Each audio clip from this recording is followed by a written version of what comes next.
When I first told my dad I wanted to be an actor, he told me it would never happen for me and that I should go into medicine. I shouldn't throw my life away uh, because 10 years from now, or 20 years from that time period, I was in high school when I told him this, I would see everyone around me pass me by in terms of material success, and I would just stare at them with resentment, and I would wonder like why I never achieved anything.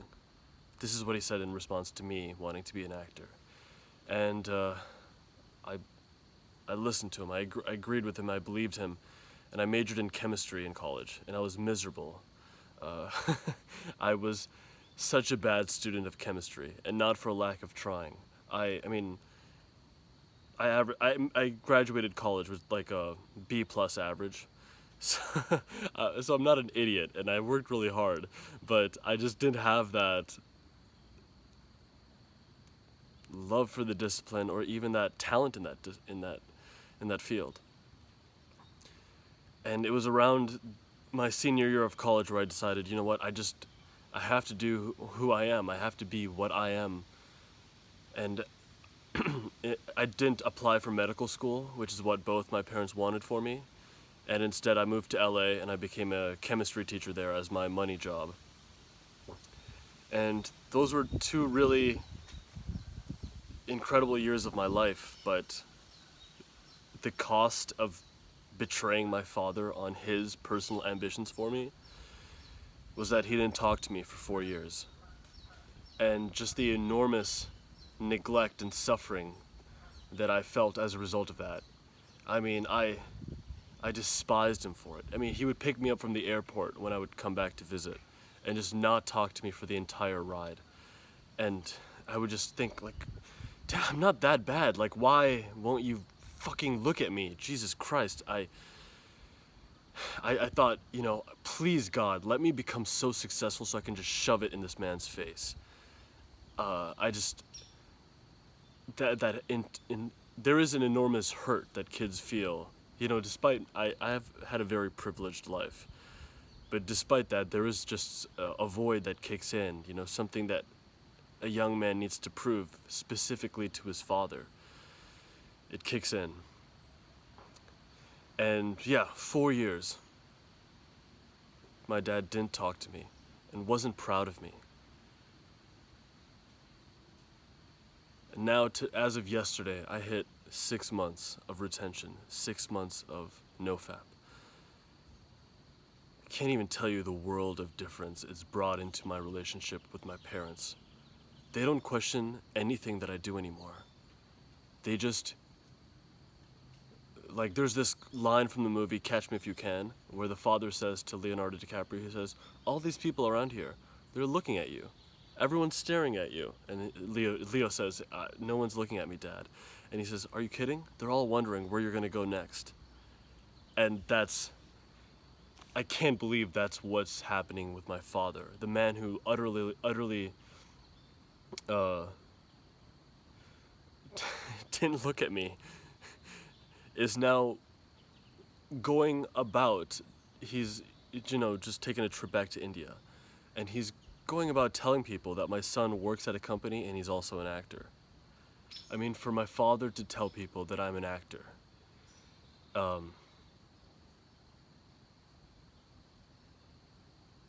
it's something that I never thought could be possible for me. I never thought I could break through to him in that way. And there's this play that I really love called A Raisin in the Sun. It was written by Lorraine Hansberry. In 1959, it debuted in Broadway, and she was one of the first black female playwrights to win enormous accolades. She was one of the first to break through. And it's basically about a family who's waiting on the insurance money to come in from the father who had passed away. When the dad died, they needed that insurance money, and they were going to use that insurance money to move into Clybourne Park. And Clybourne Park was a primarily white neighborhood, and they were a black family. So actually one of the white people, or really a coalition of all the white families, gathered together and said, hey, take this money, and we just don't want you to move into our neighborhood. We don't think you're a good fit for our neighborhood. So please take this money and don't come move to Clybourne Park. And the son of the family had accidentally been swindled out of a lot of the family money. So he needed that money, and he was going to do it. He was going to take the money and accept that disgrace of, this family wasn't welcomed into this white community. He was like, all right, well, at least I'll just take the money. And his son, his wife, and his mother were all staring at them while this man had come, Mr. Lindner. And I just want to explain this scene to you really quickly, if you don't mind. Mr. Lindner comes in, and Walter Lee is so conflicted internally. He just says, Mr. Lindner, he's trying to buy time because he doesn't know if you should take the money or not. And he says, Mr. Lindner, we're very plain people. My father, he was a laborer most of his life. I'm a chauffeur. I drive people's cars. My mother, she's a cleaner. So is my wife. We're very plain people. And then he just takes a second, and something clicks, something changes within him. And he says, my father almost beat a man to death once because this man called him a bad name or something. Do you know what I mean? And Mr. Lindner says, no, because the cadence of the conversation has changed now. Mr. Lindner says, no, I'm not really sure what you're talking about. Are you going to take the money or not? Are you going to leave or not? And he says, yeah, well, we come from a people of a lot of pride. And my sister, she's going to be a doctor. And this is my son, Travis, and he represents the 6th generation of our family in this country. And we want to tell you that we're a very proud people, and we've decided to move into our house because my father, he earned it for us, brick by brick. And that's a monologue that I use consistently because I can't ever be mad at my father. I am his son. I am his product, That same penetrative power it must have taken him to be some Indian boy in a hut in India without any electricity, and to have become an engineer, and to have the reason that I am who I am today is because my father built my life for me brick by brick. And for the first time in so many years, I've won his respect back. And, I will never be mad at him for conditional love or whatever it is. It's just, he sees in me the potency and the power that carried him from being a little boy in a small village in India, utterly, like a destitute family, into middle-class America as an engineer. That transformation, what must it have been? We're all the products of survival. We're the products of an enormous lineage. For you to have been born, to have come from nothing, And finally, when you start honoring that by retaining your seed, retaining that force, that sheer creative force, the relationships around you change utterly. You can't just...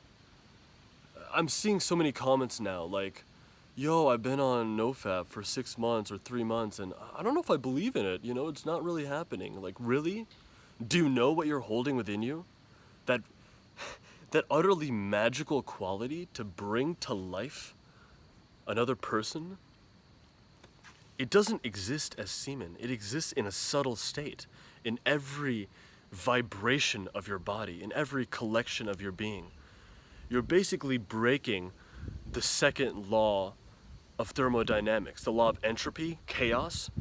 You are superseding the law that says that everything moves towards chaos. You're holding within you and lifting upwards that creative faculty. It changes everything. And one of the mainstay reasons why I know it changes everything is because my parents look to me and stare at me with sheer fascination and pride. And yeah, I don't know how you can just sit with this energy, some of you. You say, yeah, I was hoping a nofap would be the main thing and I wouldn't have to do anything else. And I mean, you told me nofap is magical. It would just carry me through. It's like, how can you sit still while you're on nofap? My first month while I was retaining, I felt like a fucking madman.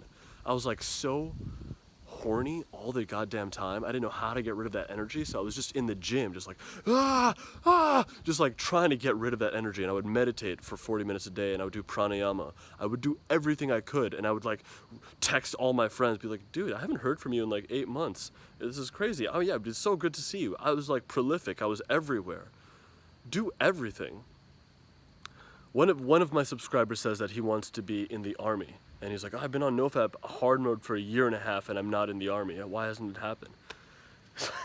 Dude, go on LinkedIn and hit up every army man in your region, in your neck of the woods, and just DM them on LinkedIn. Or you subscribe to these programs like Rocket Reach. You can dig up anyone's email now. This is the 21st century. And just spam email everyone saying, hey, I'm a young man, my dream is to be in the army, can I please have a conversation with you? Can I please solicit any advice that you'd be willing to give me? I will do anything. Carry that retentive faculty within you and just go all in. What would happen if you went all in? People would be utterly fascinated by you. And I know this to be true because the one man who didn't speak to me for 4 years, that hurt, he carried so much hurt inside him because the same greatness that carried him to America from India. I mean, I don't think that's the pinnacle of achievement at all. India is an amazing, beautiful place, but from destitution and poverty, from nothingness, he brought to life a successful career, while everyone around him is still just like in the huts, like milking cows. Use that potency and just go. Like, fucking go for it. Don't sit with that energy. Don't play video games with that energy. Just like, it would almost scare you what you are capable of if you took the most primal, potent energy inside you and just applied it with masculine vigor. That's all that I'm doing. I don't know how to go about it, but I'm only committed to one thing, which is everything, going all in and just giving it all I got.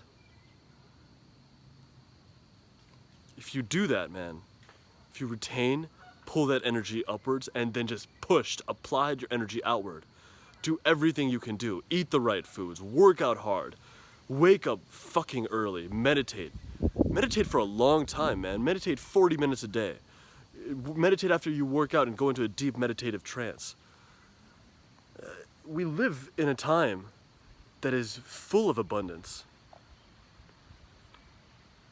And this is something that no one else is doing, only a handful of people. I mean, sure, the word is out there, but just because people have heard about a thing doesn't mean that they're doing it. Just go and do it, and greatness will come for all of us on this journey. Guys, I'm at 6 months, and I want to see you get there and beyond. Let's make it happen. I'll see you guys in the next video. Cheers.